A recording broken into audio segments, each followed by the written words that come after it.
هو المحشي ده قرداحي ولا ايه؟ ولا انتوا مش ناويين تطلعوا حته لحمه من اللي ما دقناهاش غير اول يوم العيد دي؟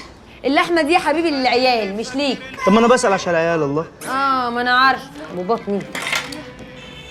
يا لهوي، انتوا لسه ما خلصتوش المحشي والست داليا لسه ما خلصتش زواق. هي زينا، ده قدامها ساعه كوافير. مستر يونس قال محدش ياخد البونص بتاعت الشهر الجديد غير لما يكمل التارجت بتاعه بتاع الشهر ده. وطي البتاع ده يا صافي، وطيه.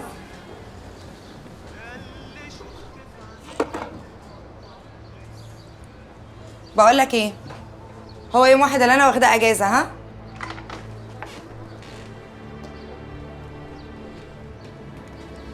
لا انا معاك. بقول لك ايه يا ناجي، انت كده بتعك. استنى لما اجي وانا هحل المشاكل دي كلها. يلا سلام.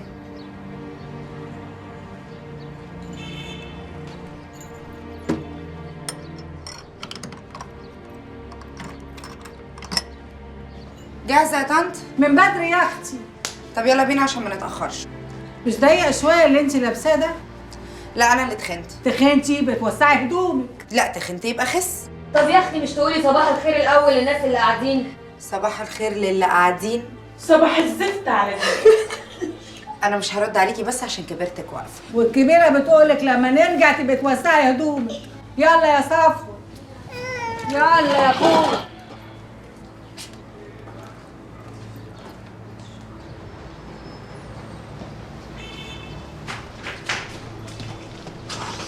استني يا طنط، عنك الشنطه. لا، الشنطه دي اللي فيها انا هشيلها لحد هاني بنفسي.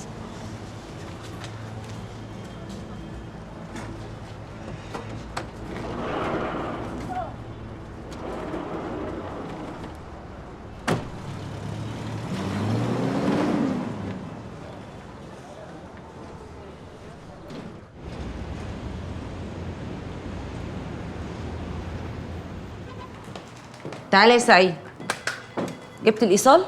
لا ما رضوش ياخدوا الورق. ما رضيوش ياخدوا الورق ازاي؟ ده تجديد بطاقه وانا متاكده ان الورق كامل. قالوا لي لازم حضرتك تروح السجل بنفسك عشان في مشكله كده. مشكله ايه؟ حضرتك عليك حكم غياب بسنه سجن.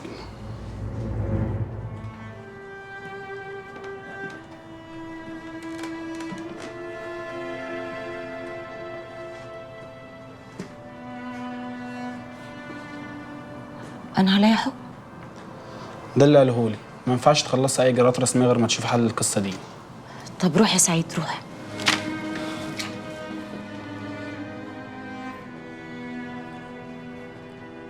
ايوه يا باشمهندس وائل، انا دكتوره حنان ممدوح. ايوه بتاعت حنان سنتر. الحمد لله. بقول لك ايه، هو انتوا رفعتوا عليا قضيه؟ تعتقد ازاي؟ طب انتوا ما كلمتونيش ليه؟ اجراءات؟ طب ما احنا اخر مره متفقين على مواعيد للسداد، وانا عشان ما التزمتش يتعمل فيا كده؟ هتسجن؟ طب ما انتوا لما تسجنوني هتاخدوا ايه؟ لو ايه هنا زاوية راس المنشور هتبقى ان ايه؟ معامل انكسار الضوء. تمام، نقل المعادلة دي. يلا. يبقى احنا لما بنتكلم هنا على انكسار الضوء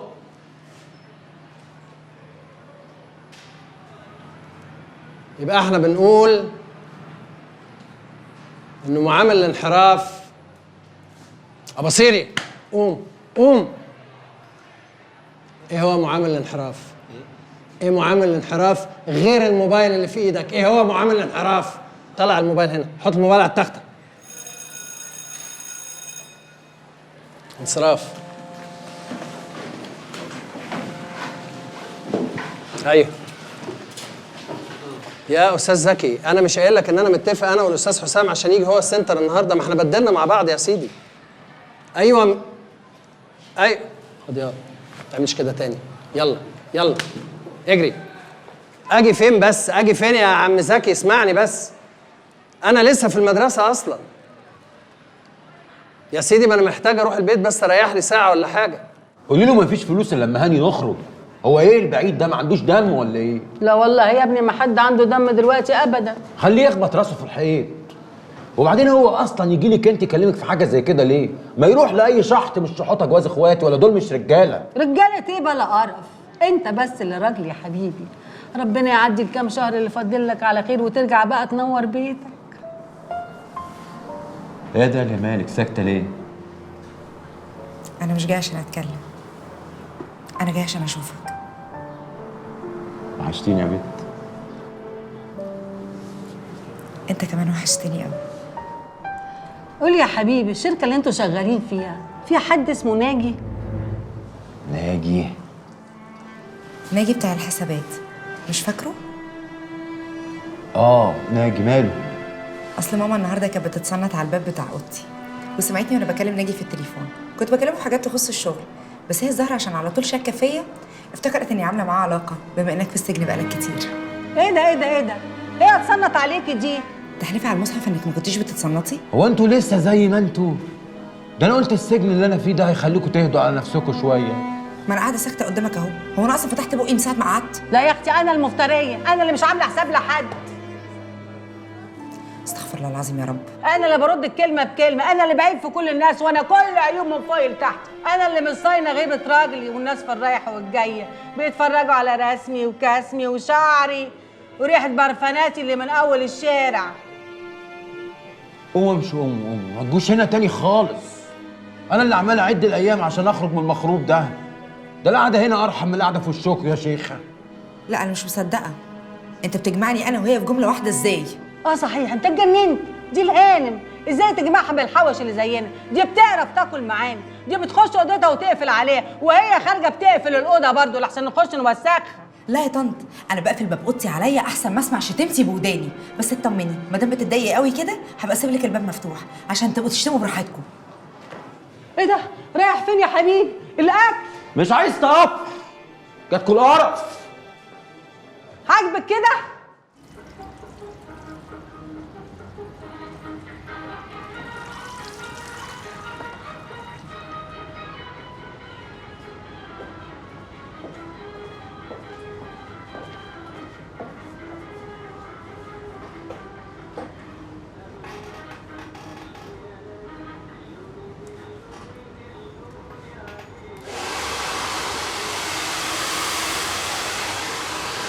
السلام عليكم.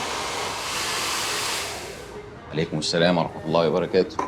أهلا يا أنسة جهاد، اتفضلي. نوسة، جاية تشتغل معانا النهارده إن شاء الله. لا، اشتغل ايه بس يا دكتور؟ انا النهارده جايه اتعلم واتدرب بس. والنبي عسل، كتكوت قوي يا دكتور. تفي عليها يا نوسة، جاية بتوصية، أبوها يبقى صاحب الحاج جمال. لا ما دام وصايه بقى يبقى احنا ناكل لقمه مع بعض. انت تدخلي تستنيني جوه لغايه ما اخلص الانسه اللي معايا وناكل مع بعض. لا لا لا، استنى، تدخل إيه؟ خليها قاعدة هنا تشوفك وأنت بتشتغلي. طيب تعالي يا جهاد، اقفي جنبي بقى واتعلمي. بصي انا هنا بعمل ده. ضياء، خير يا حنان، في إيه؟ مصيبه، انا هتسجن.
طيب يا أستاذنا، أشكرك طبعا جدا.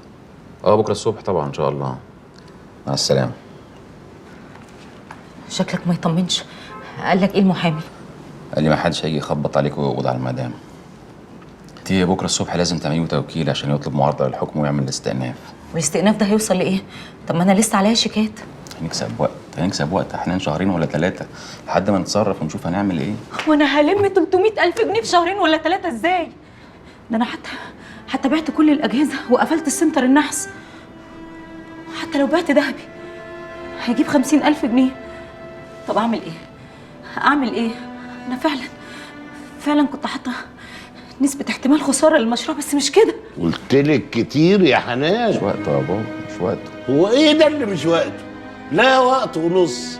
ما هي ما دخلت مشاريع خسرانه مش فاهمه فيها حاجه ومش درساها كويس، وسكتنا وما اتكلمناش، والنتيجه كانت ايه؟ اهي غرزت في اللي هي فيه دلوقتي. نسكت برضه عشان تغرس تاني وتالت، ولا نتكلم عشان نفوقها وتعرف تشوف قدامها بدل ما هي بتضبش على طول كده؟ خلاص يا عم خلاص، مش هفكر في مشاريع خسرانه غير لما اخلص من المصيبه اللي انا فيها. كويس كده؟ لا حول ولا قوة إلا بالله. دي فاكراني شمتان فيها. أنا هسكت أحسن. راح فين بس يا بابا؟ هرجع أقعد في المحل بدل ما إحنا الاتنين سايبينه كده. هو أنت اقعد معاها وشوفوا هتتصرفوا إزاي وهتجيبوا الفلوس دي منين. حاجة تقلب.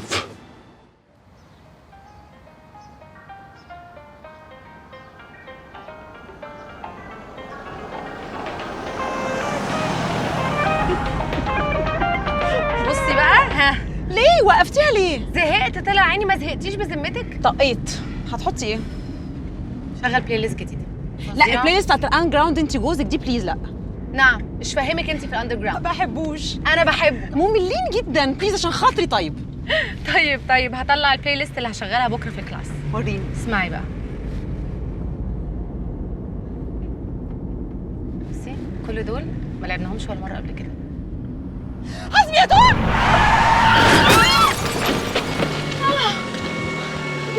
مش عارفه ايدي وجعاني قوي.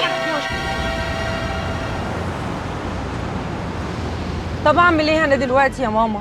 الله، احنا مش هنخلص من الحكايه دي بقى يا بنتي. حرام عليكي، الناس طالعه من المطار فرحانه وبتزغرط، انت بس اللي متنكده. هو ينفع يا ماما تنسي جيركن ميه زمزم في المطار؟ اعمل ايه؟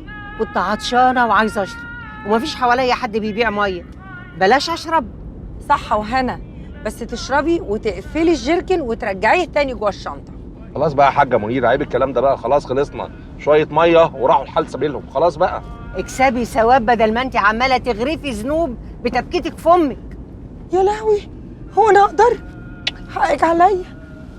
الرضا والسماح والنبي، ده احنا لسه حاجين ومستغفرين ربنا. ايوه يا حاجه منيره، لسه راجعين من الحج، يعني الحمد لله غسلنا كل الذنوب. صحيح يا خالد، الحج طلع حاجه تانية خالص. صدق بالله. لا لا لا الله، انا كنت خايفه اموت قبل ما اقضي فرض ربنا. شر عليك يا حاجه، ليه بتقولي كده بس؟ ربنا يديكي طولة العمر. ولعلمك بقى انا هسعالك في عمره رمضان الجاي من دلوقتي. هو انا هلحق احوش فلوس تكفي عمره رمضان يا خالد؟ داني هتقول لي حوش وتجيبي سيره الفلوس يا حاجه، احنا عايشين من خيرك، عيب الكلام ده. لا، الا الحج والعمره دول لازم يبقوا من فلوس البني ادم ذات نفسه. ادعي ربنا بس يبلغنا رمضان. بس انا برضو قلقانه قوي يا ماما. قلقانه من ايه تاني يا بنتي؟ اصل في كده علامات رضا وعلامات قبول، والجيركن ده لما ضاع يبقى كده في رفض. ربنا يستر باللي جاي. اقول لها ايه دي بس يا بنتي؟ احنا مش معانا جيركن قد كده ميه زمزم في شنطه العربيه؟ طيب كفايه. ربنا يبارك في القليل. لو سمحت لو سمحت، بعد اذنك بعد اذنك. عمر، تقى فيكي ايه؟ حصل لك ايه؟ ايه ده؟ ايه البتاع اللي في ايدك ده؟ ما تقلقش يا روحي، ده شرخ بسيط. الدكتور قال لي 3 أسابيع وهفك الجبيره. طب ايه اللي حصل؟ احكولي. والله يا عمر كنا ماشيين بالراحه وفي حالنا، عيل بعجله ما تفهمش طلع منين، بس الحمد لله توقف ايديته في اخر لحظه. يعني انت كويسه؟ الحمد لله. الحمد لله الحمد لله. ميرسي يا ساره. على ايه يا حبيبتي؟ سوري اخرتك معايا. لا مفيش حاجه، هقدم لك على اجازه في الجيم. ولا هتدي زومبا بايد واحده؟ اكيد لا. خدي الكلاسز بتوعي انت. اي ويل. خدي بالك من نفسك. اوكي. باي يا عمر. باي. ممكن افهم بقى العربيه فين دلوقتي؟ الأسطى حسام خدها على الورشه. الأسطى حسام؟ الله، ده بقى معناه ان العربيه اتدشدشت بالكامل، صح؟ طب يعني كنت عايزني اعمل ايه؟ العجله طلعت من الهوا فاضطريت افاديها، دخلت في صندوق الزباله. ما كانش لازم اصلا تاخديها هتقع. يعني افضل واقفه نص ساعه مش لاقيه تاكسي وبطلب اوبر ما لاقيش، كمان ما اخدش العربيه؟ كان عندي كلاس لازم اروح. كلاس؟ انا مش عاوز مبررات واهيه. قلت لك 500 مليون الف مره العربيه دي ما بقتش بتاعتنا، واخدين عربون. كان المفروض ان انا اصلح لراجل التكييف واروح اوديها له. دلوقتي هصلح له ايه ولا ايه بعد ما دشتيها حضرتك؟ انا اسفه، انا حماره، انا غبيه، خلاص ارتحت. انت هتهزري؟ مش بهزر، انا غلطانه اهو يا سيدي وبعترف لك. خلاص لا خلاص تمام. لا طالما اعترفتي خلاص. وانا الاعتراف ده هعمل بيه ايه؟ اصرفه منين؟ الاعتراف ده هيروح يصلح العربيه لوحده؟ يعني انا دلوقتي اعمل ايه؟ اكلم الراجل اقول له اتفضل عربونك احنا رجعنا في موضوع بيع العربيه، ولا اقول له معلش اصبر عليا عشان مراتي حبيبه قلبي دشدشت لك العربيه فاديني شويه وقت لغايه لما اصلحها لك؟ مش كده؟ تفتكري هيوافق؟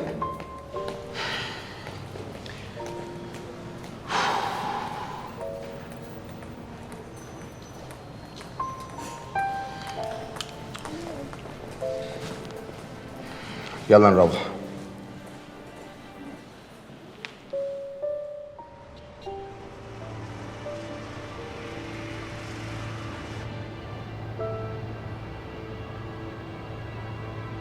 بسم الله الرحمن الرحيم.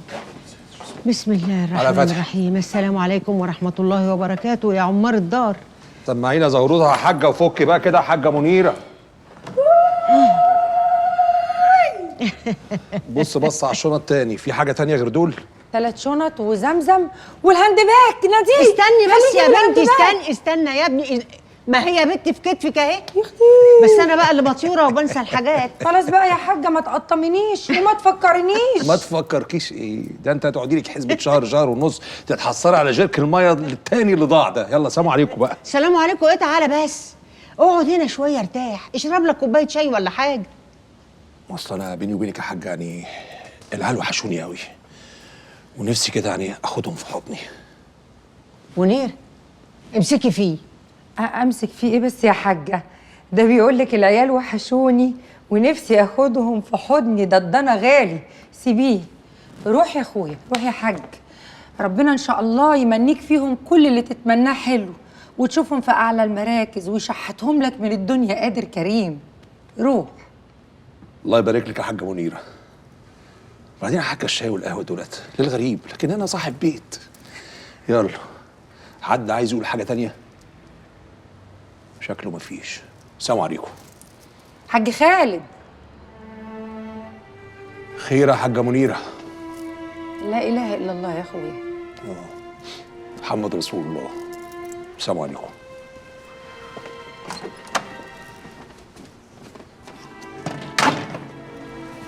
شفتي يا ماما؟ شفتي البيت؟ كنتي وحشاه وهو كان وحشك. نورتي بيتك يا ست الكل. بيتي ايه وغيتي ايه؟ ايه اللي عملتيه ده؟ بقول لك امسكي فيه، تقولي لي على راحته يا ماما. انت هتنقطيني بهبلك ده؟ اوعي تكوني يا بنت مصدقه انه ملهوف قوي وبيجري كده علشان يروح لعياله اللي وحشوه بالقوي. خلاص بقى يا حاجه، يروح زي ما هو عايز يروح. يا بنت طب عيني في عينك كده بقى، بعد ما اتعودت انه حواليك ال10 ايام اللي فاتوا ما تمنيتيش انه يقعد يشرب الشاي ويخش يريح معاكي شويه؟ يا نهار اسود، يا نهار اسود. ايه يا ماما اللي بتكلمي بتقولي ده؟ عيب كده يا ماما. اسود ايه وابيض ايه يا بنت؟ عيب. مش جوزك ده حلالك؟ ولا يعني التدين حج وعمره وكلام من ده، وبعدين في الاخر يسيبك كده زي البيت الواقف، لا حصلتي متجوزه ولا حصلتي متطلقه. صلي على النبي يا حاجه. اللهم صل عليك يا كامل النور. انا هفضي الشنط. روحي فضيهم، اعملي حاجه مفيده في حياتك. يلا يا اختي. استغفر الله العظيم يا رب من كل ذنب عظيم. الواحد لسه راجع من الحج عشان يغسل ذنوبه ولا عشان يبتديها من اول وجديد؟ هما كانوا 3 اوض، بس انا فتحت الاوضه دي على الريسبشن. اصل انا مش محتاجاها في حاجه، انا عندي بنتين. ربنا يخليهم لك يا مدام. يا رب يخليك، يا رب يكرمك. هي الواجهه دي قبلي؟ لا شرقي، والاوض جوه بحري. ده انا لما بفتح الشبابيك الهوا طيار ما اقولكيش. انا ما بفتحش التكييف خالص في الصيف. السلام عليكم. عليكم السلام ورحمه الله وبركاته. الاستاذ كمال جوزي. اهلا وسهلا. مدام نهله، استاذ فريد اللي جايين بخصوص الاعلان. اعلان ايه؟ اعلان الشقه يا كمال، وان شاء الله هتبقى من نصيبهم. هي فعلا شقه كويسه بسم الله ما شاء الله، بس على فكره احنا دورنا كتير في المنطقه، ويلا اللي فيه الخير يقدمه ربنا. المطلوب بقى يا مدام؟ المطلوب اللي مكتوب في الاعلان. انت بتقول انك لفيت ودورت وشفت، وانا الحقيقه ما حطيتش السعر غير لما اتاكدت ان هو السعر المظبوط. احنا عارفين ان انت مش مزوده، بس عايزين كلمه حلوه برضه. والنبي ده انت اللي حلو. والله العظيم ما اقدر انزل ولا حتى جنيه. الفلوس هاخدها من هنا هحطها في شقه تانية. وهتاخدوا فين ان شاء الله؟ بعد اذنكم انا رايح الحمام. في الشروق. اصل احنا بنحب الحتت البعيده. طيب ممكن بقى نتكلم في المطلوب؟ اتفضلوا، اهلا وسهلا. اتفضل حضرتك، اتفضلي. تحبوا تشربوا ايه؟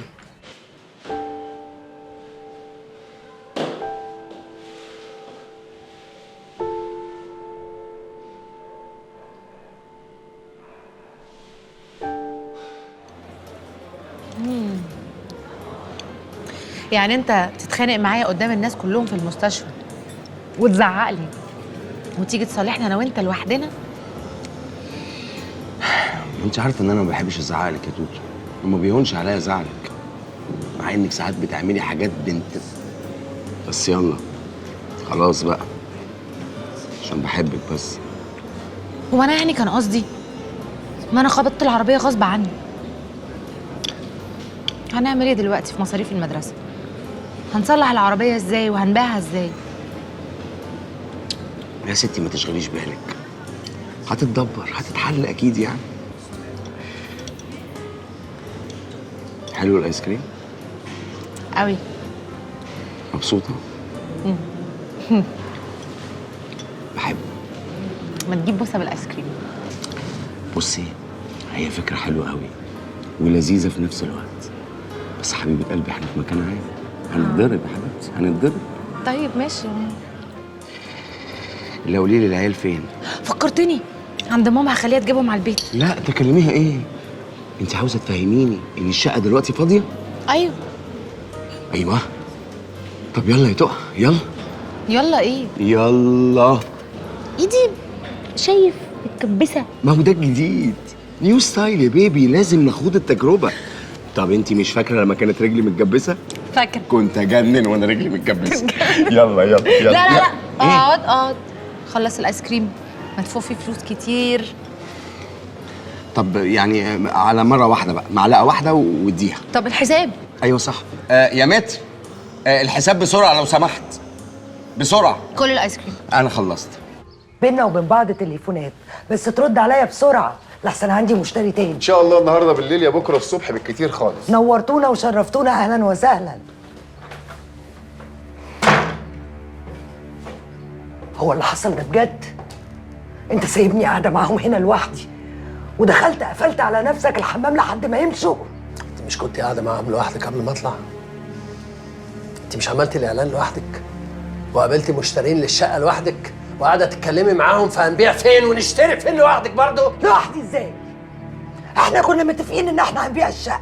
احنا كنا متخانقين في بيع الشقه. في اخر خناقه قلت لك خلينا افكر، حولتيها الاتفاق دي امتى بقى؟ امتى؟ انت كنت بتاخدني على قد عقلي عشان اخلص الخناقه. انا مش همشي من هنا. انا مش همشي من هنا يا وفاء. وانا مش عايش هنا يا كمال. الناس جابوا سعر ما تحلمش بيه، ازيد من ما تستاهل ب50,000 جنيه. اقول لهم لا ليه؟ عشان انت تبقى البيت جنب الشغل؟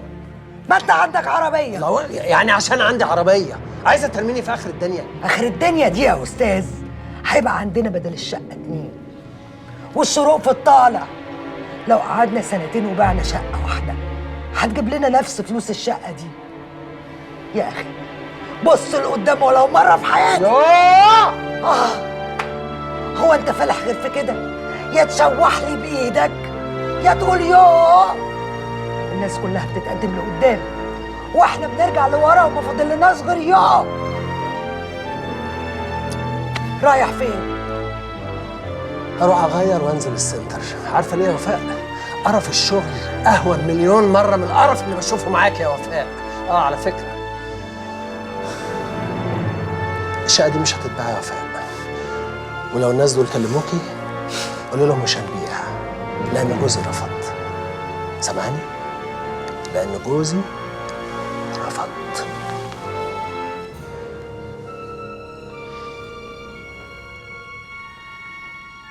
لأن جوزي رفض وحياة أمك لبيع.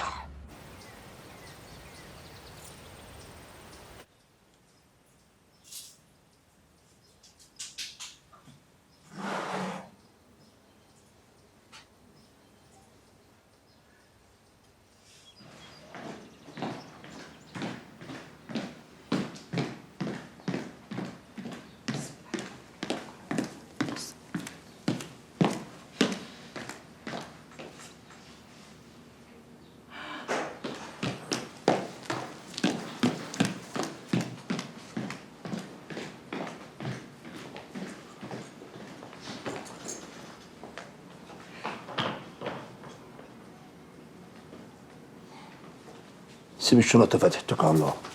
هروح انا حاج ولا في مشاوير تاني النهارده؟ يا ابني بعد اللي انا شايفه ده يستحيل هخرج النهارده. اختفي اختفي. ماشي يا حاج. يلا خد الباب وراك. السلام عليكم. سلام.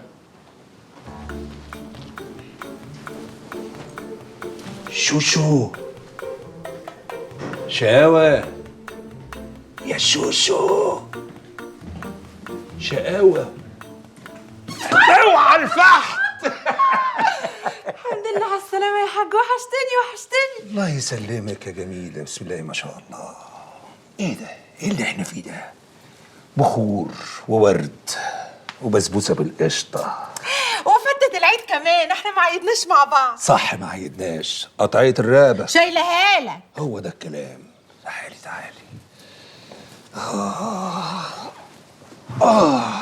خدني جنبك. لا قولي لي ايه الهوس اللي احنا فيه ده؟ انت مسربه العيال فين؟ العيال عندهم تمارين في النادي لغاية الساعة 10 بالليل. 10 بالليل. شوشو بالراحه عليا، انا لسه راجع من السفر. أنا الحق عليا اللي عايزاك تكمل الحل بتاعك، ولا كنش حليته هناك مع منيرة. بصراحه حليته. نعم يا بنت حليت ايه يا مجنونه؟ ده كانوا هم بس عاملين برطمان كده مشمش مربة مشمش، يعني خدت لي معلقتين على الماشي بس. اوعى عيب. منيره دي زي شقيتي بالظبط. مش بعيد وهي بتحج تكون دعيت لي انا وانت ان ربنا يهدي سرنا. وانت بقى دعيت لي بايه؟ انا دعيت لك انك تحلوي اكتر وتصغري اكتر ما بتصغري. يا لهوي. ايه؟ تعالى استعنا على الشاي بالله. يلا. ايه ده؟ ده مين ده اللي بيتصل؟ مش وقته. لا استني مش وقته. استني بس. اقفل بقى. اهدي بس. ده رغام المحامي. مش مهم، كأنك لسه ما جيتش من السفر. استني، الراجل ده ما بيتصلش لما بيكون في حاجه مهمه. ياه. الو. الله يسلمك. لسه مفيش دقيقتين وداخل عتبه البيت. انزل فين يا استاذ؟ بقول لك لسه داخل البيت. لا طب ما يتأجلش يعني؟ موضوع ايه اللي طب بص، ينفع بس ريح لي ساعتين 3 4 ساعات كده واجي لك على طول. ها؟ طب ما تقول لي بس يعني خير ان شاء الله، يعني خير. ها؟ طيب لا لو كده بقى لازم انزل اجي لك حالا. ماشي جاي لك. السلامة يا استاذ. جاي له فين؟ طب خد. لا هاي النسوان دي. الشوشو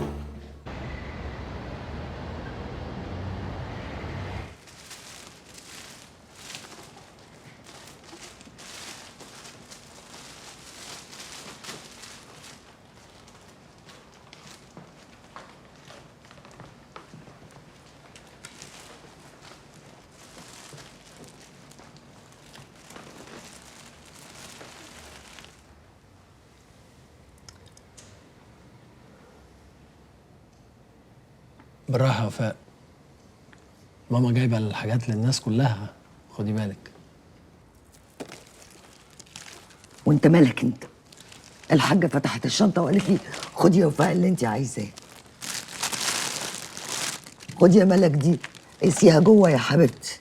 روحي مدي ايدك يا حنان وشوفي. فوقي بقى من اللي انت فيه ده يا بنتي وسيبيها على الله. ونعم بالله. امكم بقت تنسى تنسى تنسى تنسى تنسى. انا حزينه ومقهوره على جيركن زمزم اللي ضاع ده. اقول لها يا ماما خدي بالك، يا ماما خدي بالك، دي شفا وبركه. برضه مفيش فايده، ونسيتهم جنبها وقامت. ايه ده؟ يعني انت عايزه تفهميني ان انا نصيبي من ميه زمزم الازازه دي بس؟ شفت بقى؟ اديك مستشويهم. انا بقى كنت ناعيه هم البصه اللي انا شايفاها في عينيك دلوقتي، بس اعمل ايه؟ والله ما بايدي. انا لو عليا كنت جبت 5 6 جراكن زمزم، وكنت اديتكم 5 6 ازايز ميه من دول، ومعاهم كمان رشتين عود من ده. على فكره ده عود اصلي. اصلي صح. لا بس انا زعلان، انا زعلان جدا.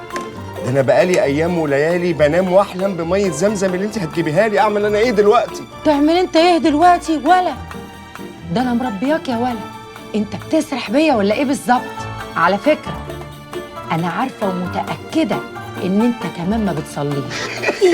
يا هرشني يا هرشني يا ولا يا جامد. عيب انا حاجه. اهو لقط اهو. لقط يوسف يا عمر، وحشتني قوي. هو شايفني؟ يا داليا، عامله ايه يا حبيبتي؟ وحشتيني. الحمد لله يا حبيبي كويسه. انت عامل ايه؟ الحمد لله زي الفل. بقول لك ايه يا ولا، اثبت يا ولا ما تفضحناش. بقول لك ايه، انا مصوت لك ب 200 جنيه ومسيح لك عندي في الشركه كلهم بيصوتوا لك. اجمد واكسب. انا قلقان قوي والنبي ادعوا لي. ها؟ وتقلق ليه يا حبيب اختك؟ هو في مز زيك كده يقلق برضه يا يوسف؟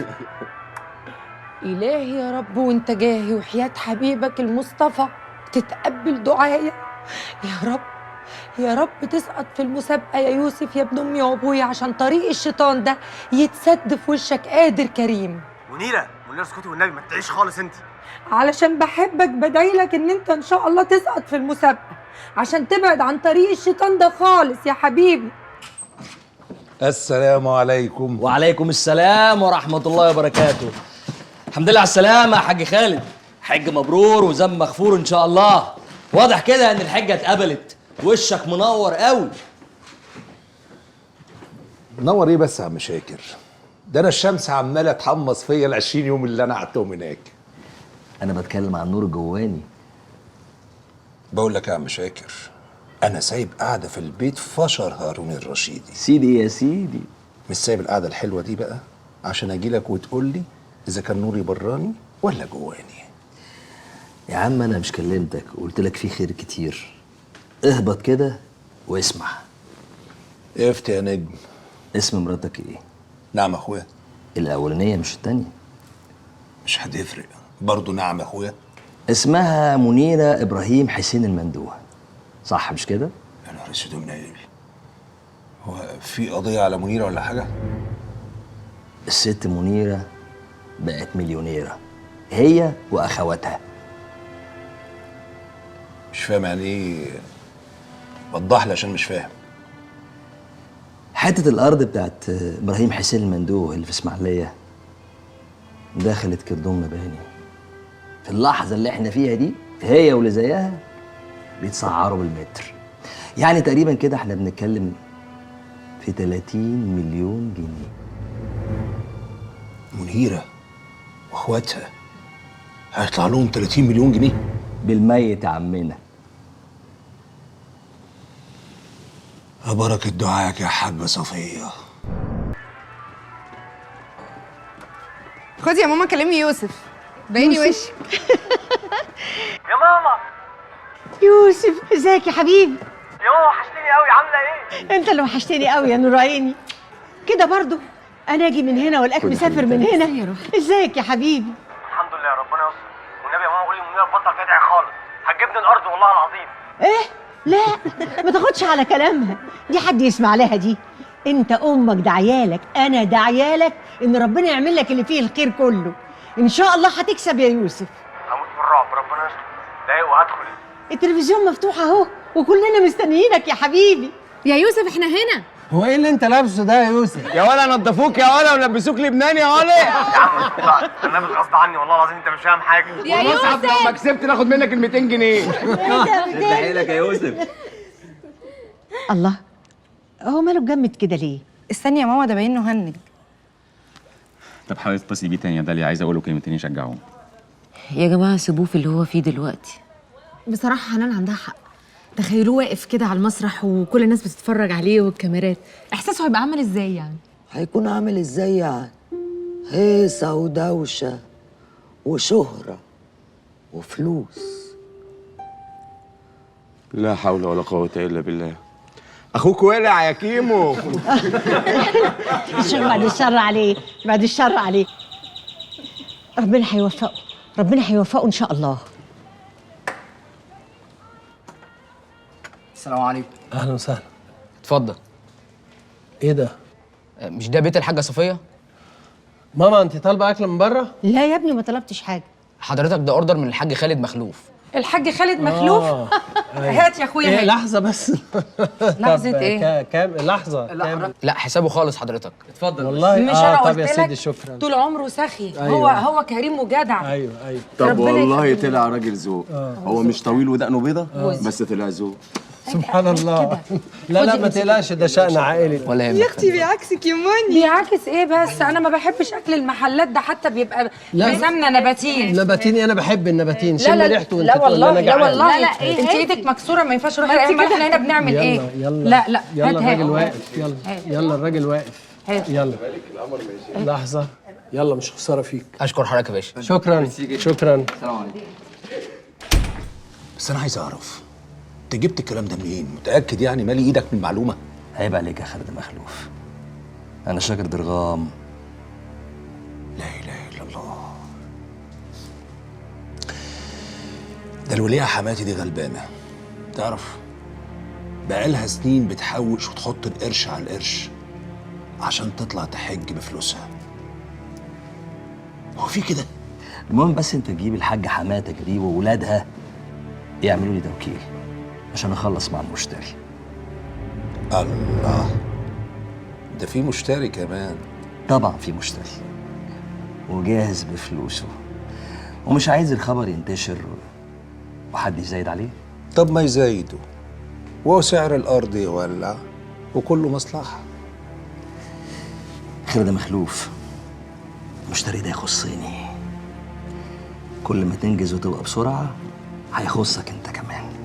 لا والنبي، ايه هيبصي لي حسنت انا كمان ولا ايه؟ الناس الكبيره دي حسنتها مش نسبه. الناس الكبيره دي معرفتها خير، وخير كبير قوي. وطول ما انت شغال في السوق هيبقى فيه خير. كلامك حلو. المشتري ده اسمه ايه؟ راجل جاي من لندن وعايز يشتغل. انجز انت بسرعه بس، بلغ نسايبك يعملوا لي توكيل وبسرعه. 30 مليون جنيه طلعوا لهم من تحت الارض. هو الراجل ده عيب يا عم صفيه.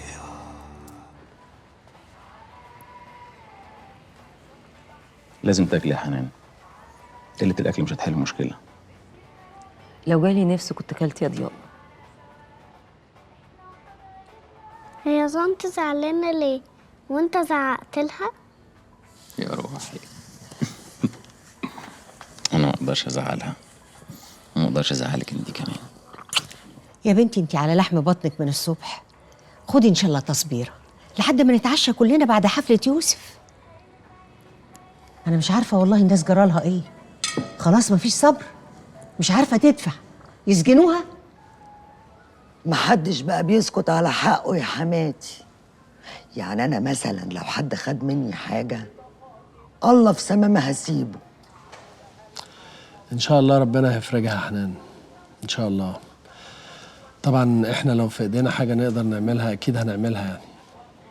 حاجة بإيدينا ده ايه؟ واحنا يا حسرة هنعمل ايه؟ دي عليها شيكات ب 300,000 جنيه. طيب تسمعي مني انا يا حنان؟ انا عندي الحل، عندي النهايه بتاعت موضوعك ده. لا والله، يعني كلنا فشلنا ان احنا نلاقي الحل، وروميو بقى هو اللي هيحلها. روميو؟ الله، ماشي ماشي يا ست حنان. طب انا بقى مش هتكلم ولا هنطق بكلمه، وبيخلي الحاج سوبر ماريو جوزك يبقى يحلها لك. معلش قول يا رومي، قول يا عمر بقى، خلاص اختك بتهزر معاك اكيد. قول يا عمر. الحل بتاعك الوحيد انك انت تنسي، وما تقعديش تهري وتنكتي في نفسك وكبري دماغك على الاخر. سكر، والنعمة سكر، ده ما كانش حد غلب خالص. ازاي يعني الكلام اللي انت بتقوله ده؟ مفيش كده. هو ايه اللي ازاي؟ زي الناس طبعا. يعني انت دلوقتي يا حنان لو ما كنتيش فكرتي النهارده تحديدا انك تروحي تجددي البطاقه بتاعتك، ما كنتيش هتعرفي ان عليكي قضيه ولا ان عليكي حكم، والسنه كانت عدت والحكم هيسقط. فكري. تصدقي صح فعلا؟ هو ايه اللي صح؟ انت هتقوم على عمو.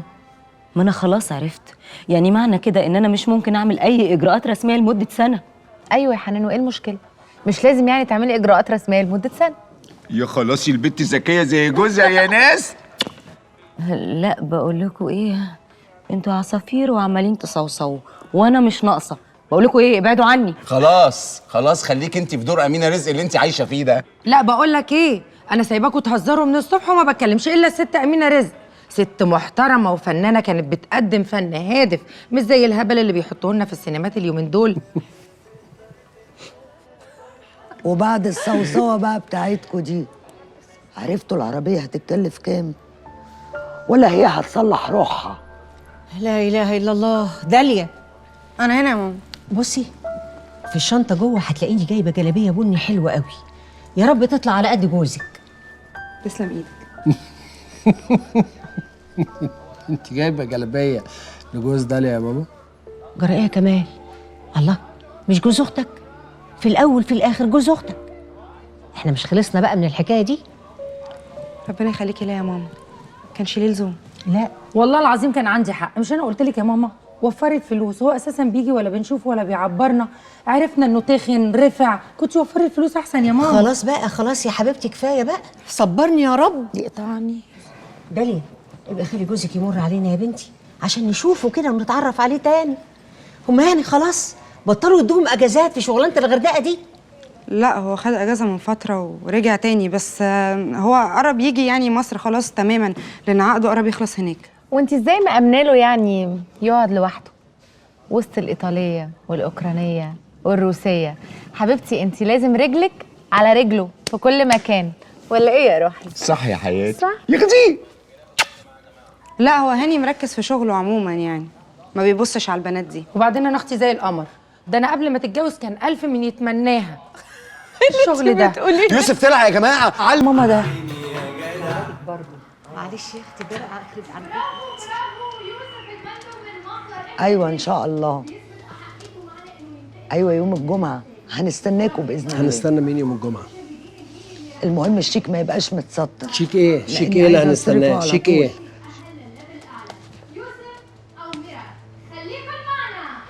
شكرا، كتر الف خيرك. سلم لي على المدام. وعليكم السلام ورحمه الله وبركاته. الله، انت برضه بتمشي اللي في دماغك يا وفاء؟ برضه؟ اه. طب بص يا وفاء، انا مش هبيع يا وفاء، انا ما عنديش شقق للبيع. لا هتبيع يا كمال، هتبيع عشان انا شايفه بكره، شايفه وانت بتشكرني تقول لي شكرا يا وفاء على اللي انت عملتيه معايا. انت اتجننتي باين عليكي خالص، انت راحت منك خالص خالص. جننت ده ايه؟ طب اهدى بس وفكر.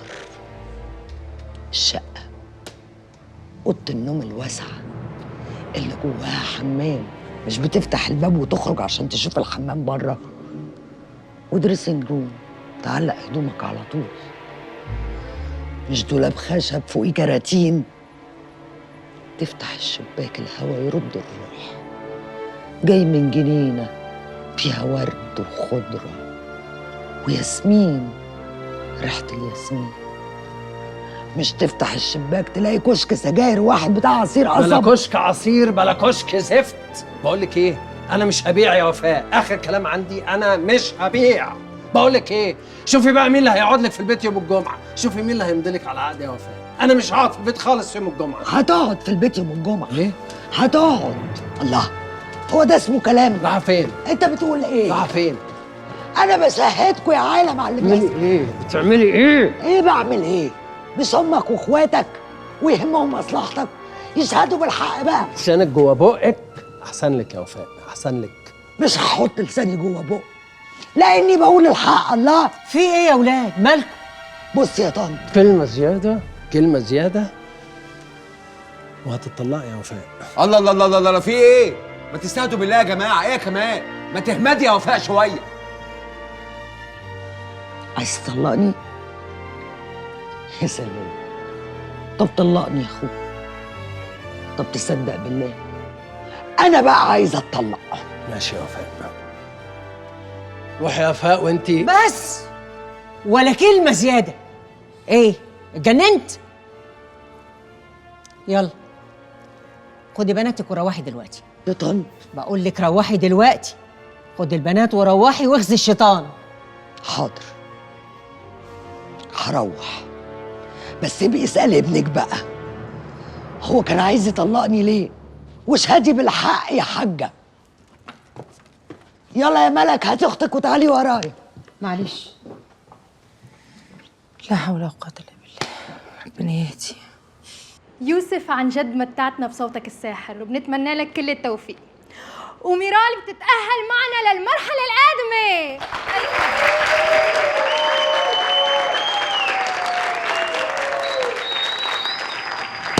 لا حول ولا قوة الا بالله. هو انا كنت وانا بدعي ابواب السما كانت مفتوحة ولا ايه؟ طومي بقى. اها، حد يطفي البتاع ده. ايدك يا امي، ايدك يا امي. هاتي ايدك يا ماما. سيبيني يا اختي. والله ما كان قصدي. روحي سخني الاكل لانه برد. داليا خشي بسرعة قوي سخني الاكل. والله العظيم كان قصدي، ما تزعليش يا داليا. والله ما كان يستاهل كده ابدا. روحي عند اخوكي.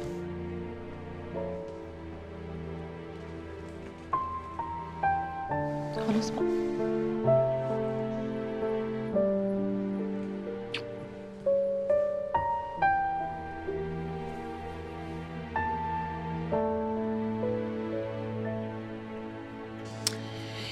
يعني منيرة دي يطلع لها حسبة 3 مليون. يعني لو خدت بعضها وطلعت على بيروت نفخت وشدت ونكتت هترجع أحلى مني. منيرة تروح بيروت؟ منيرة مبدئيا تفكيرها ما يجيبش بيروت خالص. منيرة آخرها سيدي بشر 2. منيرة لو عكشت ال3 مليون هتروح تشتري بيهم زيتون وهتخلله، وما تقلقيش أكيد هينومك من الطيب نصيب برطمانين زيتون مخلل. إنما أنت ليه ما كلمتهمش لحد دلوقتي؟ مش عارف، شاكر درغام كده حاسس من ناحيته بعوق. لا، اوعى تخسر شاكر. شاكر بيسهل لك حاجات كتير وبيخدمك، ما فيهاش حاجة يعني لما يبقى عايز يجامل ولا يخدم الشاري بتاعه. وحتى يا سيدي لو خد له قرشين زيادة هيجرى ايه مقابل خدماته؟ أنا ما عنديش مشكلة، يلهف له 1 2 3 حلال عليه. السنة صربعته دي مش مريحاني. طب وانت ايه اللي يريحك؟ أعرف الأرض دي آخرها كام، على الأقل نبقى عارفين احنا خدمنا الراجل اللي جايبه شاكر بكام. طب لو شوشو حبيبتك بقى رستك تجيب لها ايه؟ شوشو حبيبتي أنا لا مؤاخذة أجيب لها الدنيا بحالها من غير أي حاجة. حياتي اخلاصي. حاجة منال القرشي. ده إيه الاسم الرومانسي ده؟ قرشي؟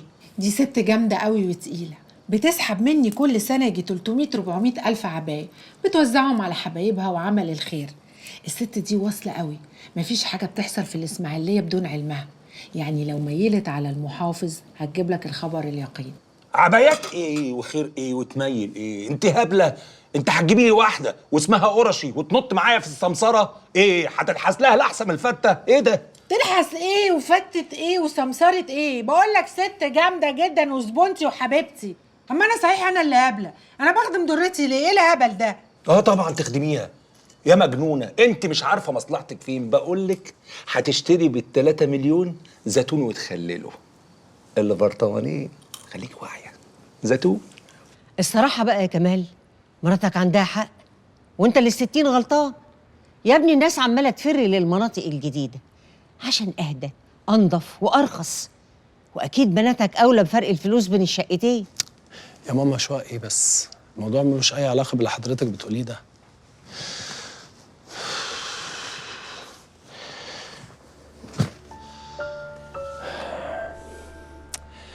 الحكايه ان انا اتخنقت يا ماما، بقيت مش قادر. عارفه انا كل يوم لما بصحى من النوم ببص على وشها وهي نايمه جنبي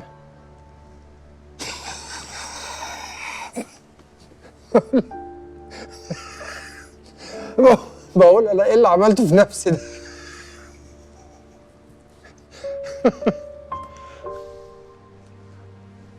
اقعد اسال نفسي اقول يعني طب هو كان في حب لا سمح الله؟ ابدا. طب كان في تفاهم وتفكير مشترك والحاجات دي يعني؟ لا يمكن طبعا. مش عارف انا ازاي عملت في نفسي كده. عارفه يا ماما انا اتجوزت ليه؟ عشان وقتها حسيت ان انا كبرت يا ماما. كنت كل ما بتبصي لي بتحسسيني ان انا خلاص زي ما اكون بنت والقطر هيفوتها. يا ريتني كنت قعدت لوحدي. اخس عليك يا كمال، راعي ان انت عندك بنتين. البنتين دول زي الملايكة، ده البصة بيهم بالدنيا وما فيها. ما هما البنتين دول بقى هما اللي مخليني وانا في التكتيفه اللي انا فيها دي اقعد ارفص على الارض كده. اصبر يا كمال، بالك انت لو صبرت اجرك عند ربنا هيبقى قد كده.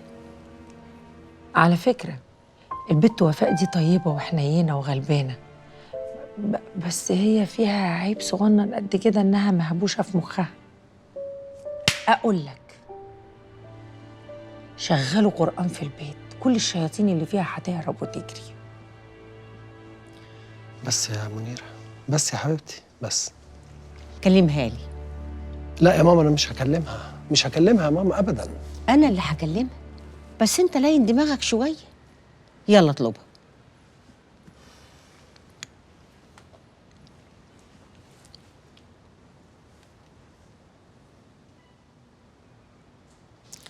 اتفضلي.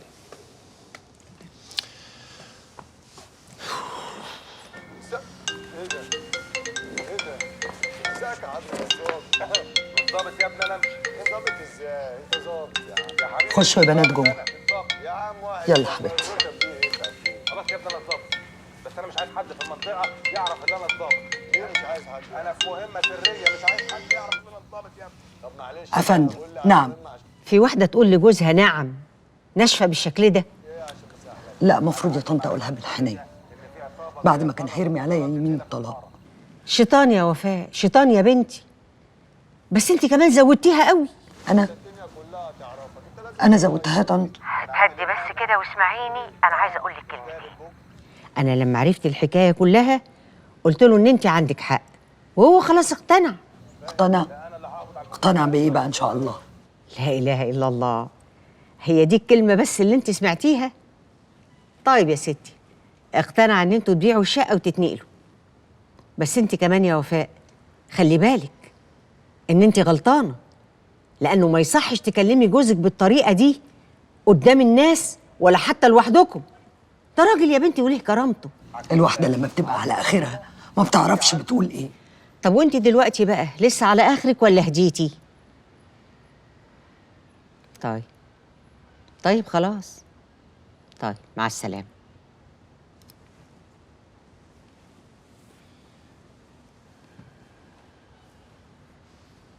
شفت بقى؟ الكلمة الطيبة صدقة، تبسم المرء في وجه اخيه صدقه. في وجه اخيه يا ماما، مش في وجه وفاء. اعتبرها اخيك يا كمال. يا ابن الريق الحلو والكلام الطيب بيحل كل المشاكل، انما بقى لو وقفنا لبعض بالعصا والسكين هنصعب الدنيا على بعض. بص امك بتقول بالعصا والسكين، اتعلم منها، بتقول درر حكم. منيره يا حبيبتي ممكن تعملي لي قهوه؟ من عينيا. تسلمي. معلش يا كمال، احنا ما عندناش بن. لا ازاي؟ طب والبن اليمني اللي احنا جايبينه معانا مش احنا نسيناه مع جيركن ميه زمزم؟ ازاي؟ ده انا حاطاه بايدي على الرف. اقعدي بقى اقعدي. اقعد ايه؟ فنجان القهوه ده يا كمال انت هتشربه من ايد مراتك، هي هتعمله لك يطلع حلو يطلع وحش، اما تشربه هتقول لها ده احلى فنجان قهوه شربته من زمن، وتسلم ايدك يا حبيبتي. وساعتها شوف بقى ليلتك هتعدي معاها ازاي. تصبح على خير يا كمال. اتفضلي يا ماما. يا اسم الله ركبتي. عليكي، اسم الله عليكي، سلامة ركبتك. اتفضلي حضرتك، اتفضلي. اتفضلي. ماما قلقتيني على البن، اتاريه كان كده كده وكده. شفتي؟ تصبح على خير. تصبح على خير يا كمال.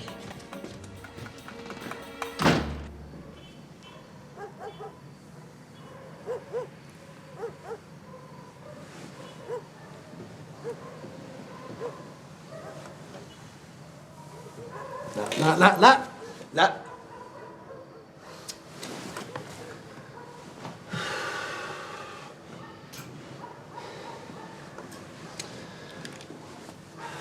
لا قالي، هو احنا مش اتخانقنا وتصالحنا وانا اتأسفت لك؟ مش دلوقتي. امال امتى؟ يا فندم لا بجد امتى؟ يعني انت تبقى حرقه دمي ومشركاني قدام الناس، ودلوقتي بس هو اللي جاي في دماغك؟ امتى؟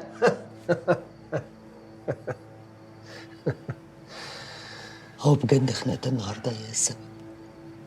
طب وامبارح والاسبوع اللي فات ومن شهرين 3؟ بذمتك انت فاكر اخر مره كانت امتى؟ انا مش فاهم بجد ايه البجاحه، لا بجد ايه البجاحه اللي انت بقيتي فيها دي؟ ايه ده؟ انت ظالم يا كمال، ظالم قوي، وربنا يحاسبك على اللي انت بتعمله فيا. اسال اي شيخ كده، حرام ده ولا مش حرام؟ طب ما تساليه انت، اساليه ولا اقول لك روحي شاهدي اخواتي على ده كمان بالمره، يعني روحي شاهديهم. شاهد مين؟ مين من اخواتك يعني؟ عمر مثلا؟ من غير ما شاهده شوف يعمل مراته ازاي، كأنهم متجوزين ولسه في شهر العسل. متشديش له عربية ب80,000 جنيه وقام يعمل لها النسكافيه بإيده. تبص في عينها تحس إنها حابة الدنيا يا أخي. نهار اسود ومنيل، ايه ده؟ انت حتى ده باصه للناس فيه؟ ايه ده؟ أنا مش باصة لحد، أنا صعبان عليا نفسي. أنا نشفت، أنا حاسة إني أكبر من 60 سنة.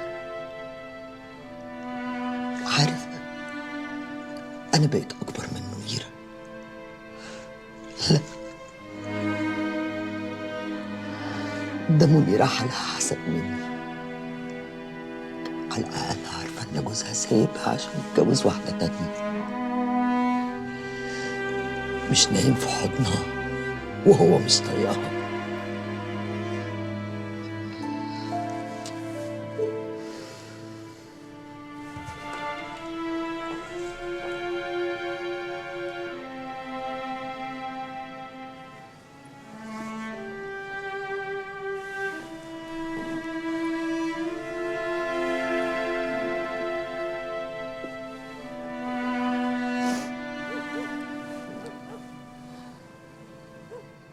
اللهم إنك أنت السلام ومنك السلام، تباركت وتعاليت يا ذا الجلال والإكرام. حرما يا ماما. جمعا يا حبيبتي إن شاء الله. قولي لي يا ماما، انت زعلانه على اللي حصل لاخويا يوسف؟ طبعا يا حبيبتي، زمانه مقهور. بعد الشر عليه من القهرة، بس هنعمل ايه؟ نصيبه كده. بس هو ما قالكيش هو راجع امتى من لبنان؟ ابدا، ما عادش بيرد على الموبايل، ولا ده اللي عارفه توصل له على بتاع المربع ده اللي جابته لي ده. بقول لك ايه يا ماما، وانا بصلي دلوقتي ربنا كده فتح لي طاقه فيها حل لمشكله اختي حنان. انا عايزاها تروح تطلب الفلوس دي من خالد وتبقى تديها له، يعني وقت ما ان شاء الله ربنا يحلها عليها.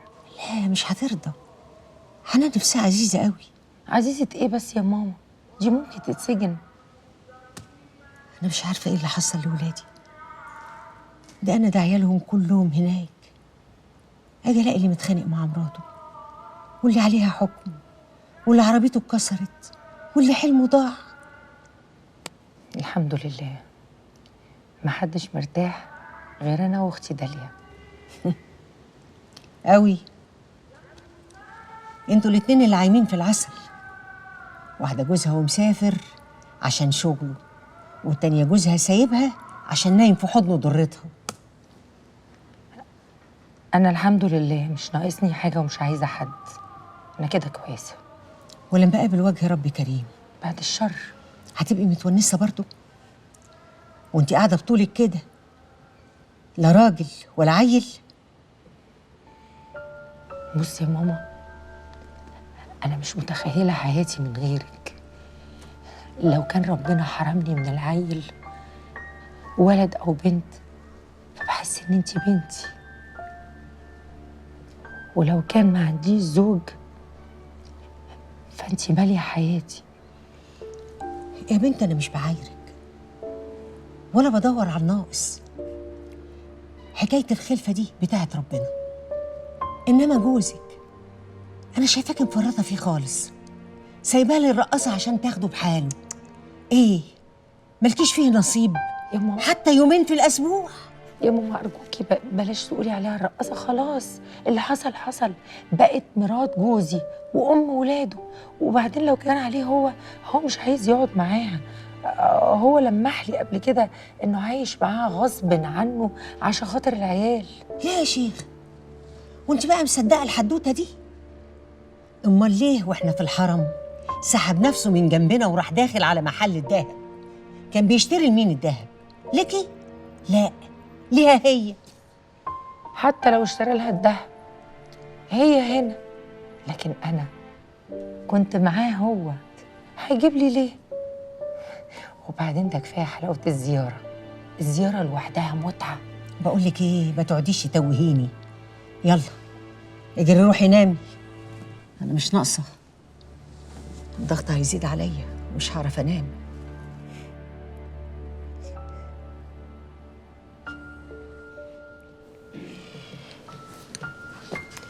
تديني حضن كده عشان اروح انام وانا مرتاحه.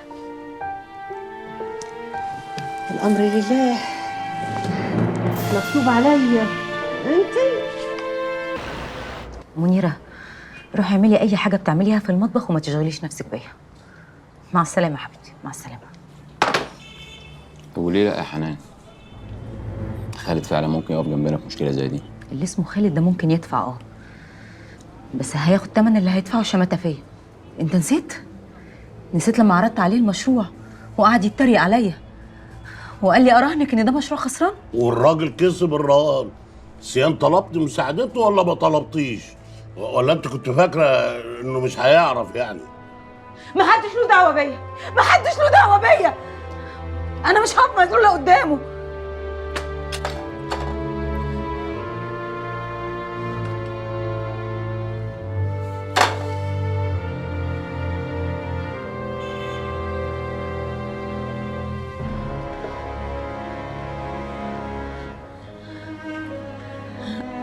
أنا آسفة يا عمي، والله ما أقصدش، حقك عليا.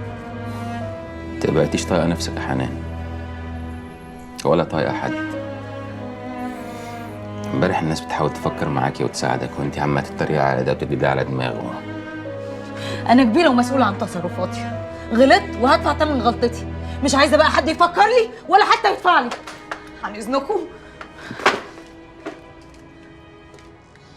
هي مراتك بطلت تاخد مهدئات؟ من فتره. من نفسها ولا الدكتور ولا قالها؟ لا، من نفسها. هي مش عايزه تروح لدكاتره تاني. ده بقى ما هي لازم تعرف انها مش اول ولا اخر ابنها يموت. يعني انت نفسك قبل منك مات لنا 2، واحسان الله يرحمها صبرت واستحملت لحد ما جابتك وماتت. الناس مش زي بعضها. ما المصيبه دي برضو مصيبتك انت كمان، والحمد لله ربنا قدرك وعديت منها وبقيت عادي. ومين قال ان انا عادي يا بابا؟ انا بحاول ابين ان انا عادي وماسك نفسي عشان خاطرها بس.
ان الكلب عنده استعداد يخسر ملايين الدنيا بس عشان يضايقني. وعشان ايه كمان؟ عشان يفضل طول عمر اسم الصواف اكبر من اسم مخلوف. لو قعد يخسر سنين يا حاج مش هيعرف. ايوه، ليسني اخوك كلمتين ليسني. الوضع بيقول ايه؟ ان الصواف في المنطقه دي عنده اكبر محل. طيب لو انا حتى اشتريت جنبه محل هيبقى ايه؟ دكانه. يا حاج ما احنا في مناطق تانية كتير واخدين اكبر مساحه. بس عايز الحق يا خليل، الصواف في المنطقه دي قعدنا على الخازوق. قعدنا على ايه؟ على الخازوق يا حاج. ايوه، المرحله التانية وهيبداوا فيها قريب، والمزاد وهيتفتح كمان كام شهر. المهم بس يا حاج ان سيولتنا تبقى حاضره. غور من قدامي يا خليل. طب مش هنقفل على حسابات غور يا خليل من قدامي. لا هنقفل ولا هنفتح على الصبح. وخلي العيال دي يشيل الكراتين دي. الله لا لا لا، ده انت هتبيض بقى. بيض بقى براحتك. يا فتاح عليم يا رزاق كريم يا رب. يا رب تكوني النهارده احسن يا دكتوره. احسن من ناحيه ايه؟ لا، ما هو سعيد قال لي على الموضوع بتاع الحكم وكده. مش ده خاص بالسنتر النحس برضه؟ سعيد؟ قال لك ايه سعيد؟ استهدي بالله يا دكتوره، الراجل ما ذنبوش حاجه، انا اللي زنيت عليه لحد اما عرفت. وما تقلقيش الخبر ما انتشرش.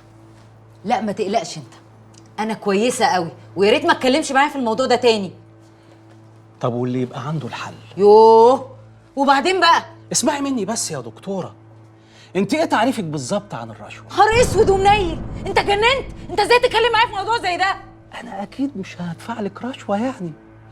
بصي بقى، اللي انا اعرفه ان الرشوه حد بيديها لحد مقابل انه يخلص له خدمه، والناس دي غير كده خالص. الناس دي ليها شغل وعايزه شغلها يمشي بسرعه، وبدل ما يتاخر ويتسبب في خسائر كبيره، ولو هم يعرفوا سكه يدفعوا فيها الفلوس اللي عايزين يدوها لك دهيا كانوا دفعوها. بس انت عارفه الروتين عامل ازاي. وده بقى له علاقه بالتقارير اللي المفروض اكتبها عن شركه ناركو؟ اللهم صل على النبي عليك يا دكتوره. الشركه دي بقى ما عندهاش استعداد انها تستنى لما يتم معاينات وفحوصات مختبر والحاجات اللي انت عارفاها دي اللي بتاخد وقت طويل، يعني فلوس وهتقع على الارض. ايه رايك بقى خدي انت الفلوس دي احسن وخلصي لهم التقرير بسرعه.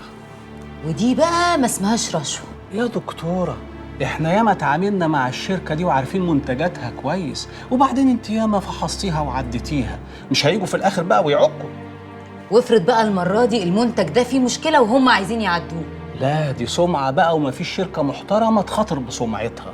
على العموم خدي وقتك في التفكير وعقليها في دماغك وفكري كويس، بس وانتي بتفكري بقى اعملي حساب الوقت وخدي بالك ان ربنا بيقطع من هنا عشان يوصل من هنا. سبحان الله، مشكلتك كانت امبارح الصبح وهم اتصلوا بيا امبارح بالليل، وربنا يريد بقى ان الطلب بتاعهم يمشي من عندك انتي.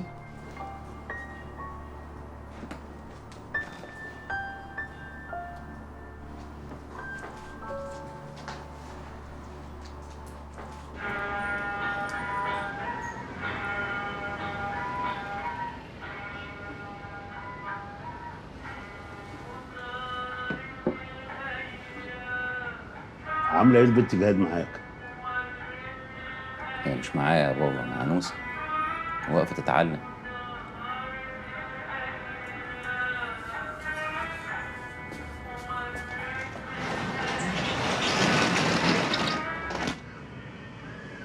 بقول لك ايه يا ضيع، انا عايزك تاخد بالك قوي من جهاد.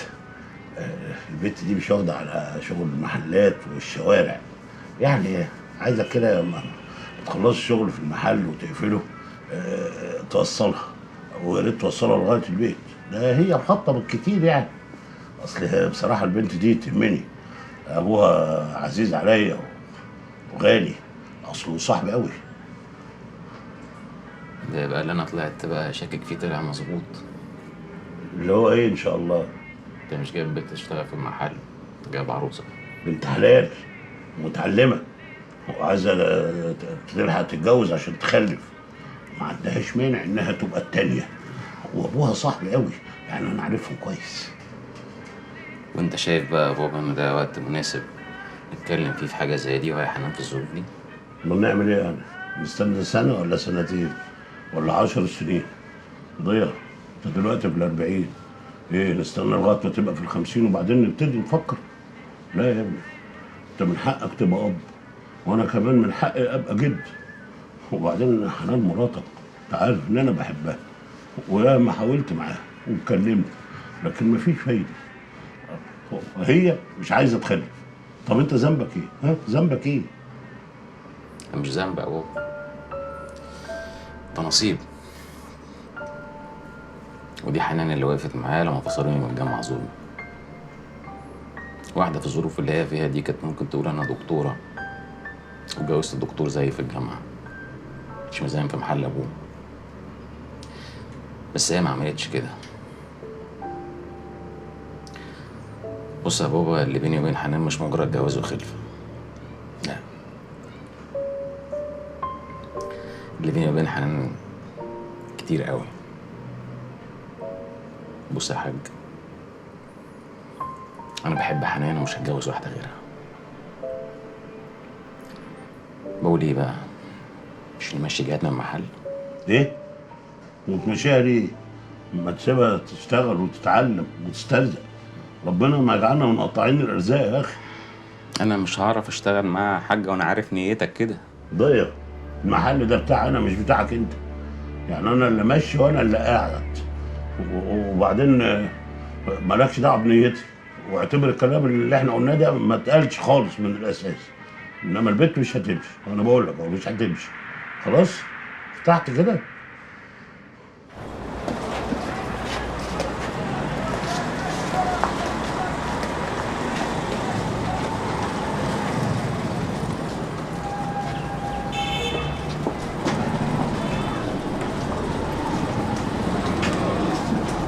قال ما عندهاش غير العاشر، ولو حد تبعها كانت اديته الاول.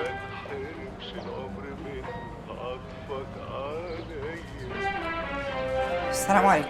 يبقى بص على الورقه اللي تحت الباب ده، الحساب اللي عليك. بس انا لسه ما قبضتش. لما تبقي تقبضي او تعملي حساب. كدابه، بيقبضوا يوم 28 وهاني قال لي قبل كده.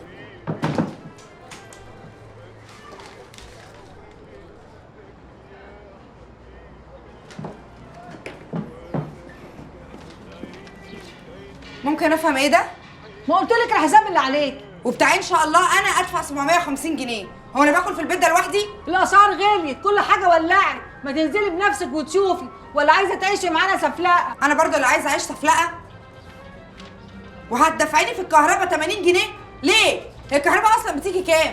بنسرقك احنا يا بت، عايزين ناخد من مال ابوك الحلال ونكبش. مكوة الشهر اكتر حاجه بتسحب كهرباء، مين فينا بتكوي شهرها بقى عشان تنزل تتعيق بيه كل يوم؟ لا طبعا هي اللي لازم تتعيق، مش النجم اخت النجم اللي بيغني. طب بصي بقى، لو عايزاني ادفع الحساب ده تظبطي حسابك بما يرضي الله. يعني ايه بما يرضي الله دي؟ وانا ما اعرفش ربنا؟ ده الحساب اللي هتدفعيه، ومن الشهر الجاي ان شاء الله هبقى الم لك الفواتير عشان تعرفي. طب ده الحساب اللي انت كاتباه؟ دول 400 جنيه اللي انا بدفعهم كل اول شهر، وعليهم 50 جنيه هديه مني ليكي. هو ده اللي عندي، مش هدفع غيره. يعني قبضتي اهو. قبضت ولا ما قبضتش دي حاجه ما تخصش حد، عشان ما حدش لاقي عندي حاجه. باقي الحساب اللي عندك في الورقه، يا كده يا تفارقينا لحد ما هاني يخرج من السجن ويعرف له يصرفها معاك.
وبعدين معاكي بقى، منين ما تيجي اجي الاقي فاتحه الدولاب وعامله في نفسك كده؟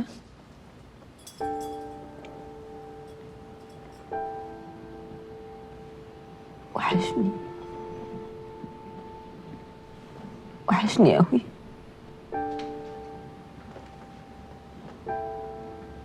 وحشني اسمع صوته هو بيقول لي يا ماما.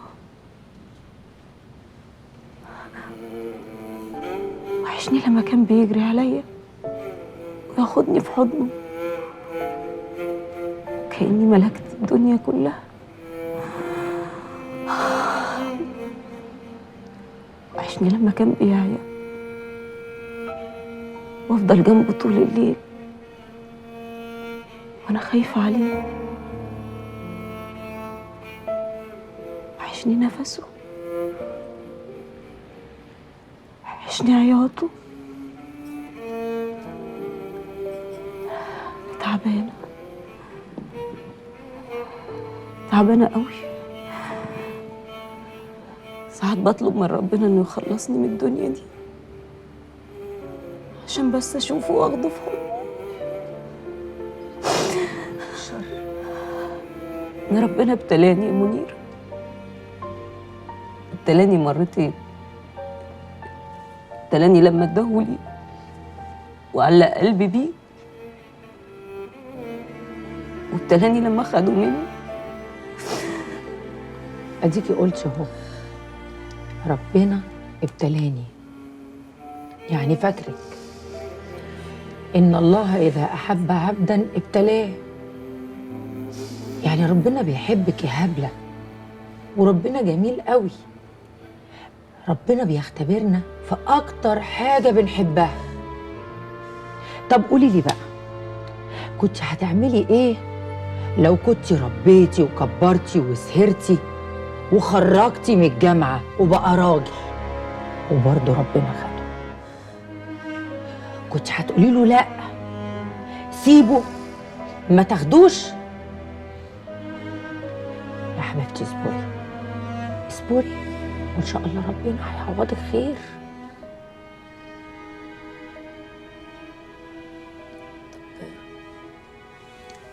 لمي لي هدومه يا منيره، اخدها معايا البيت. ما ينفعش، والله ما ينفع، الدكاتره قالوا لا. انا كرهت الدكاتره، كرهت الادويه، كرهت كل حاجه، كرهت نفسي، كرهت الدنيا. حبيبتي عشان خاطري لازم تصبري، الدكاتره قالوا انك ممكن تتنكسي والله. سيبيني يا منيره، سيبيني، انا عايزه ابقى لوحدي. طب انا عايزه اقول لك حاجه، حاجته في الدولاب انا مش هقدر اديها لك. مش انتي لما بتيجي في اي وقت بتخرجيهم بتلاقيني كوياهم وحطاهم مكانهم؟ عندي في امان، ما تزعليش مني. وبعدين انا مش هقدر اسيبك، عارفه انا مسقعه بره بطيخه شيليان قد كده اهو، تعالي نطلع ناكلها سوا. عايزه انام، عايزه انام يا منيره، صحيني بعد ساعه. ده منظر واحده هتنام، ده منظر واحده هتنام. عايزه تعملي فيا ايه؟ على فكره انا مش اختك، انا امك اللي مربياكي وفهماكي. لو جرالك حاجه هتوجعينا وتوجعي قلب امك عليكي.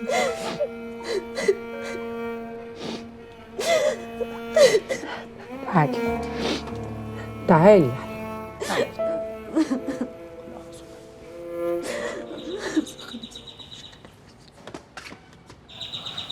حاضر حاضر.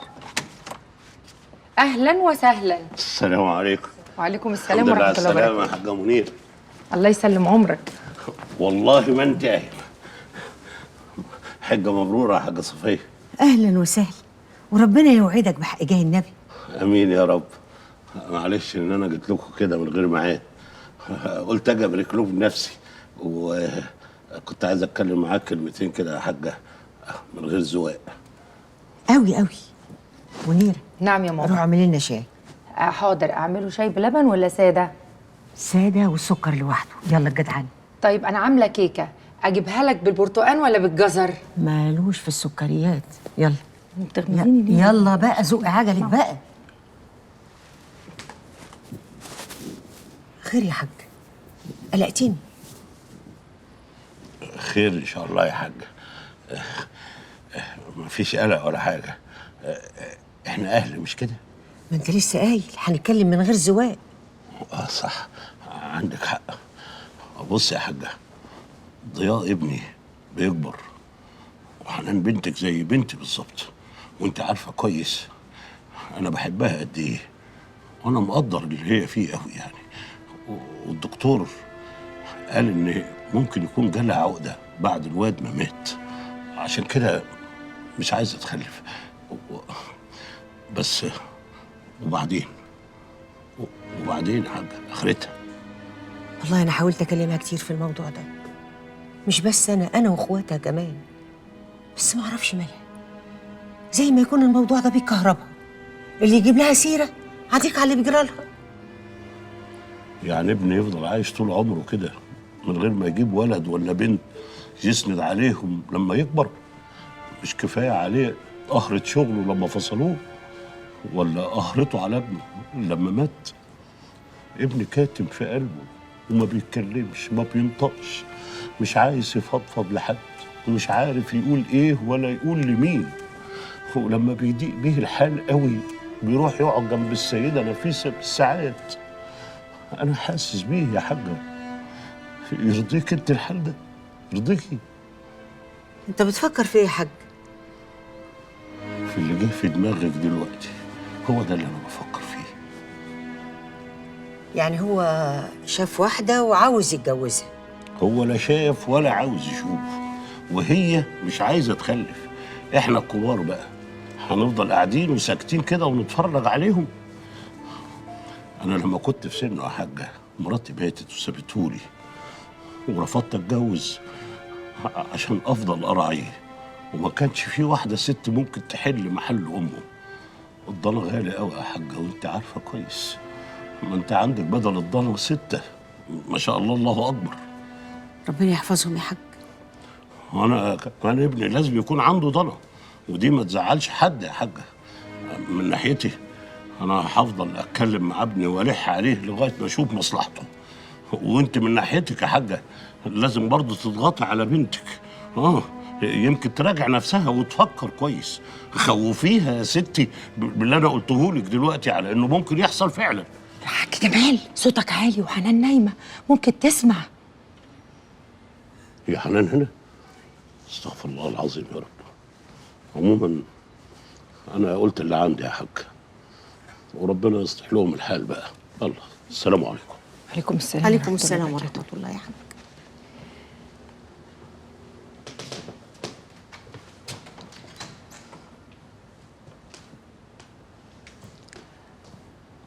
ماما قولي لي اوام، انا سمعت نص الكلام من جوه، كان بيقول لك ايه؟ امشي دلوقتي، يلا لا أقوم لك. حاضر حاضر.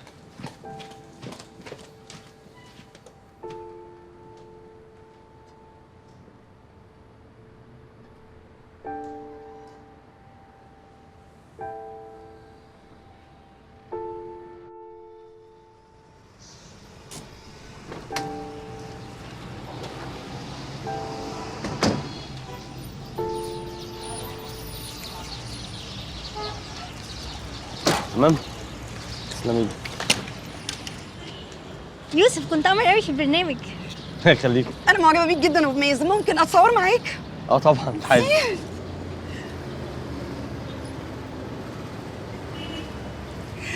لو سمحت ممكن اخد منك رقم ميزان بليز؟ مش معايا والله، انا متاسف. معلش على اذنكم. ايه الرخيمه دي؟ امال لو كان كسب كان عامل ايه؟ على فكره انا اسمي الاء.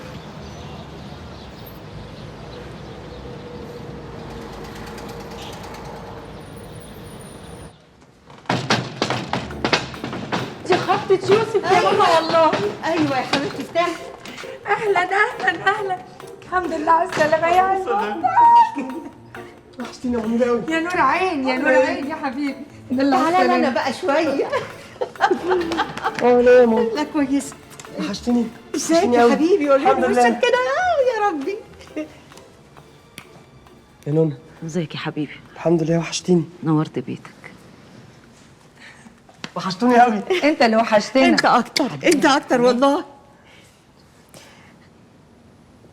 على قد ما كنت مقهوره انك ما كسبتش، لكن انا دلوقتي فرحانه قوي عشان رجعت نورت البيت بوجودك يا حبيبي. البيت منور بوجودك انت يا ماما.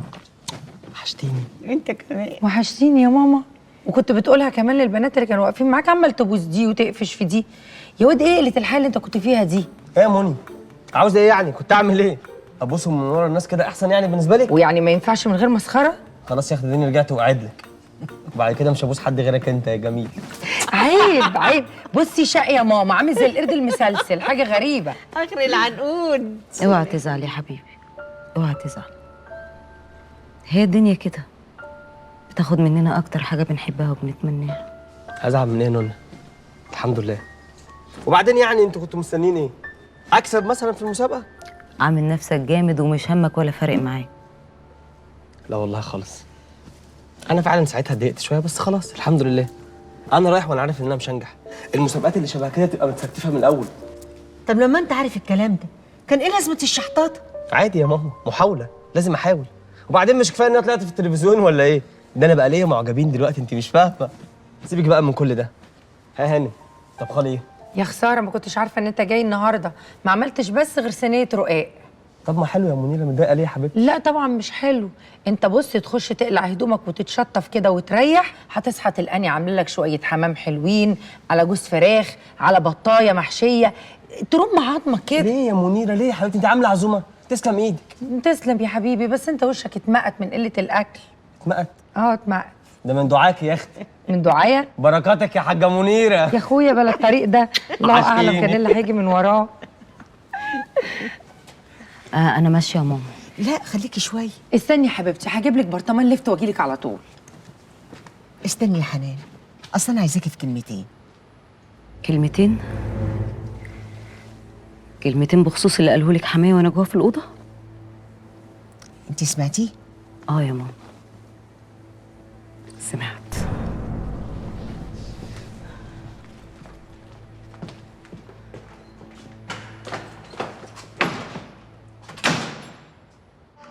هلو يا ولاد.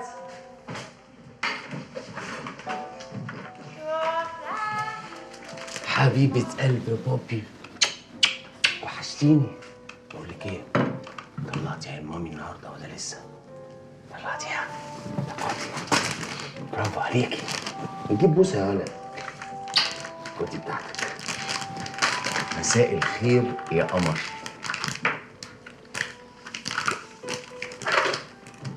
قفل تليفونك ليه؟ والله قطع شحن مني يا توتي، انا اسف. الايام اللي جايه دي ان شاء الله هشتري بورتبل يبقى معايا على طول. كنت فين يا عمر؟ هو ايه اللي كنت فين؟ كنت في شغل. شغل؟ بجد؟ الشغل بيخلص الساعة 4. واضح يا زياد يا حبيبي ان مامي نسيت ان في واحده صاحبتنا خيشت بالعربيه وما بقاش معايا عربيه. لا خالص، مامي ما نسيتش، بس بابي بقى نسي ان المشوار بالمترو اسرع بكتير من المشوار بالعربيه. كنت فين يا روحي؟ بصي يا روحي، انا مش عاجباني طريقه السؤال، بس هعديها عشان خاطرك. اقول لك انا، انت كنت مع نرمين، طلبتك ونزلت قابلتها بره المكتب، صح؟ ايه ده؟ انت بتتجسسي عليا يا تقى؟ لا يا عمر، انا مش بتجسس عليك، انا قلقت عليك فكلمت وليد فقال لي. بس انت بقى بتكذب عليا ليه لما بسالك كنت فين؟ انا ما كدبتش على فكره يا حبيبتي، انا قلت لك كنت في شغل. ما رحتش انا عزمت نرمين دي على 2 عصير على الكورنيش، انا رحت لها عشان شغل. شغل ايه بقى ان شاء الله؟ مش شقتها خلصت؟ عايزاك في ايه؟ بكره الباب اتلوت فعايزك تيجي تعدلها لها؟ ها؟ على فكره ما كناش في شقتها يا تقى، انا خدتها ورحنا على فيلا فاضيه وكنا سوا والدنيا ليلت فولعنا شموع وشغلنا مزيكا سوفت. انت كنت فين؟ خلاص هقولك. واحدة صاحبتها يا ستي عندها فيلا فاضية عاوزة تشطبها زي شقتها بالظبط، بس شغل بره الشركة، يعني بدل ما تدفع عمولة للشركة 20% هتدي لجوزك 10% كاملين. يا سلام، وهي عايزاك انت ليه بالذات يعني؟ لا اسمحي لي بقى كده ازعل. عاوزاني عشان انا احسن واشيك والذ وامز مهندس ديكور في مصر. انت عايز تفرسني يا عمر؟ يا ستي عشان خاطري وحياتي يا حبيبتي سكتي الصراصير اللي بتصفر في نافوخك دي وركزي معايا في المشكله اللي انا هقولها لك دي. ده شغل بره الشركه، يعني لو الشركه شمت خبر ان انا بعمل شغل من وراها هترفد. بجد؟ خلاص، تكلم نرمين تقول لها سوري، يا اما انا اللي هكلم الشركه وهقول لهم ان انت عندك شغل بره الشركه. يا نهار اسود، ايه ده؟ بتبيعيني كده؟ بتسلميني تسليم اهالي؟ ايوه يا بنتي عقلي، انت عارفه يعني ايه 10%؟ 10% دي يعني هنرتاح من هم اقساط مدارس العيال 3 سنين قدام، وهنصلح العربيه واحتمال ما نبيعهاش اصلا. انت مش سامعني؟ انا هوا شفافه؟ يا بنتي افهمي بقى، نرمين دي والله ما هشوفها تاني خالص، دي كانت مجرد وسيط ما بيني وما بين اصحاب الفيلا. افهمي بقى وعقلي يا شيخه. انا مش مجنونه يا عمر. يا ريت كل المجانين زيك يا حياتي. ممكن يلا نخلص الابل؟ تعالي يا داليا، اتفضلي. ازيك يا طه؟ ازيك يا داليا؟ انا اسفه بس ان انا جيت من غير ميعاد، بس انا لحد ما كنت تحت بدخلة العمارة وانا عماله افكر اطلع ولا ما اطلعش.